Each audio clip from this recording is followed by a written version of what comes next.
ఇప్పుడే జీ5 app download చేయండి. చూడండి మీ ఫేవరెట్ టీవీ షోస్ ఎప్పుడైనా ఎక్కడైనా.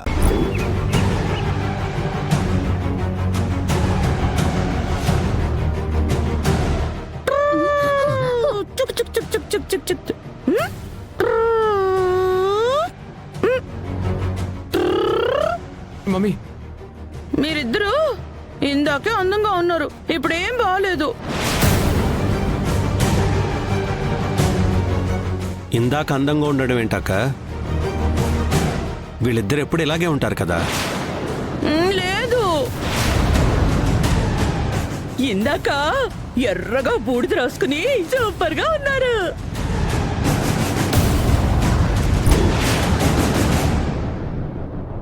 అక్క పిచ్చితనంతో ఏదో మాట్లాడుతుంది.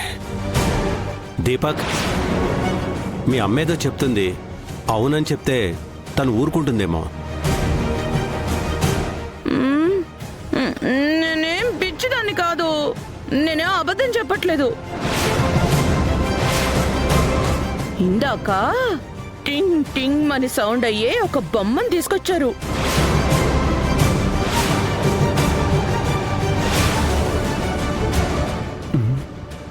మమ్మీ బాంబు గురించి చెప్పేసేలా ఉంది.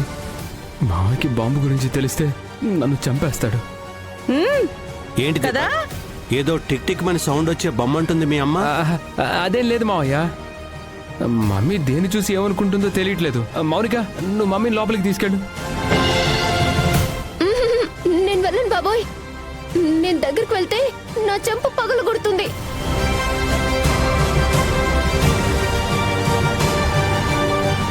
మమ్మీ ఇక్కడే ఉంటే నాకు పిండం పెట్టేలా ఉంది.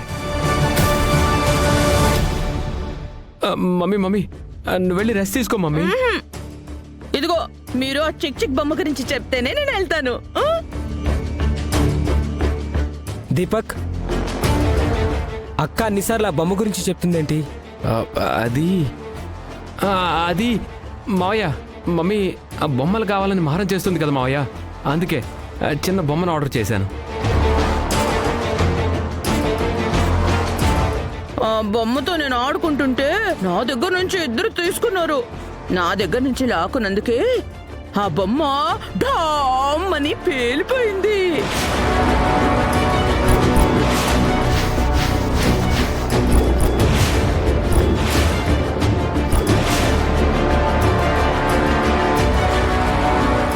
మమ్మీ ఏంటి మావయ్య దగ్గర ఇలా బుక్ చేస్తుంది? నిన్నంతా పిచ్చిదానిలానే ఉంది కదా, ఈరోజు మాత్రం ఈ బొమ్మ పిచ్చి పట్టుకుందేంటి? ఆ బొమ్మ పేలిపోయాక వీళ్ళిద్దరి మొహాలు చూడాలి.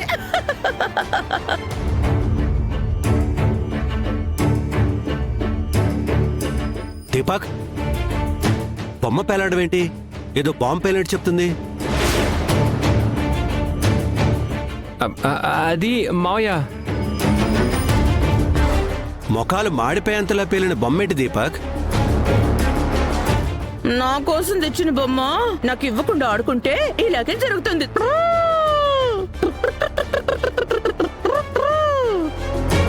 రే దీపక్, అసలు మీరు ఏం చేశారు? అక్క ఏం చూసింది? మమ్మీ ఏదో చెప్తుంది, ఊ అంటే సరిపోతుందని మీరే అన్నారు కదా మావయ్య. మమ్మీ దేని గురించి చెప్తుందో నాకు అర్థం కాలేదు మావయ్య.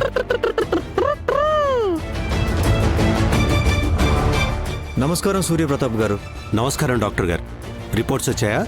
వచ్చాయి సార్, మెడిసిన్స్ కూడా తీసుకొచ్చాను.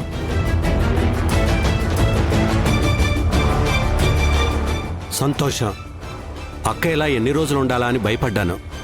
దేవుడి దయ వల్ల అక్క మామూలు మనిషి అవబోతుంది.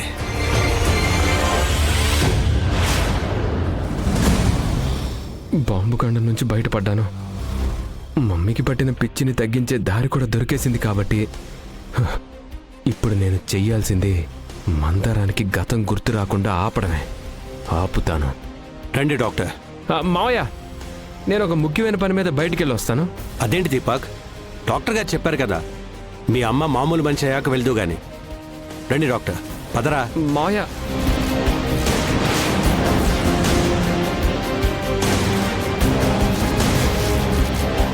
చూడమ్మా, నీకు నిద్రలో సంబంధం లేని కలలు రావడం కానీ, నువ్వు భయపడే కలలు రావడం కానీ జరుగుతూ ఉంటుందా?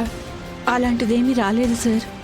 నీ చుట్టూ ఉన్న మనుషుల్లో ఎవరినైనా ఇంతకు ముందే చూసినట్టు గాని వాళ్లతో ఇంతకు ముందే బాగా పరిచయం ఉన్నట్టుగా గాని అనిపిస్తుందా? అలా కూడా ఏం అనిపించడం లేదు సార్. కానీ నా గతం ఏంటనేది నాకు తెలియదు సార్. తెలుసుకోవాలని మాత్రం ఉంది. డోంట్ వరీ అమ్మా, నీకు గతం గుర్తుకు తేవడానికి నా వంతు ప్రయత్నం నేను చేస్తాను.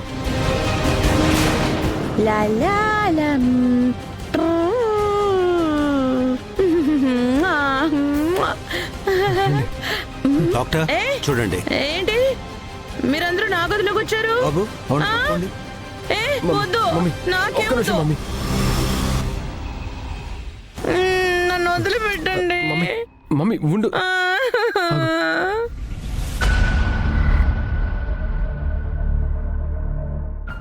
ఒక్క నిమిషం మమ్మీ. కదలకుండా పట్టుకోండి. వద్దు వద్దు వద్దు వద్దు వద్దు.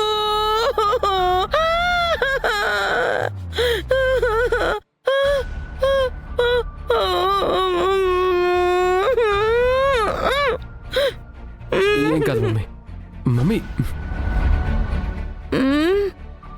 Mummy mummy. సూర్యప్రతాప్ గారు కంగారు పడాల్సింది ఏమీ లేదు. ఓ గంటలో ఈవిడి గారు స్పృహలోకి వస్తారు. మామూలు మనిషిగానే లేస్తారు. బాబు ప్రశాంతంగా పడుకోబెట్టండి. మౌనిక చూడమ్మా.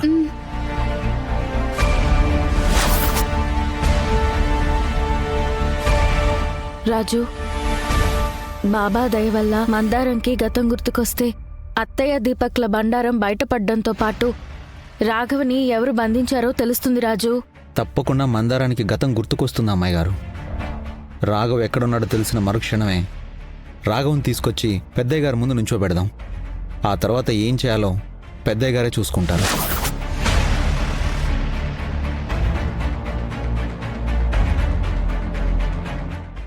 డాక్టర్ బ్లడ్ టెస్ట్లో ఏమైనా తెలిసిందా?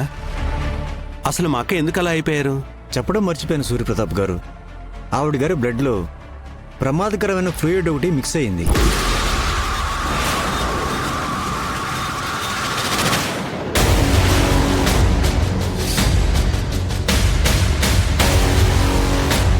ఆ ఫ్లూయిడ్ బాడీలో తయారయ్యేది కాదు. ఆవిడ బాడీలోకి ఎవరో ఇంజెక్ట్ చేశారు.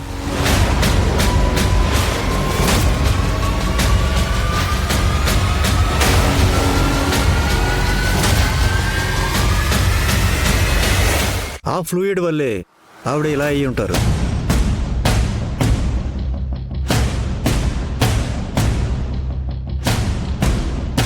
అసలు అంత అవసరం ఎవరికుంటుంది చంద్ర? అదే అర్థం కావట్లేదు అన్నయ్య.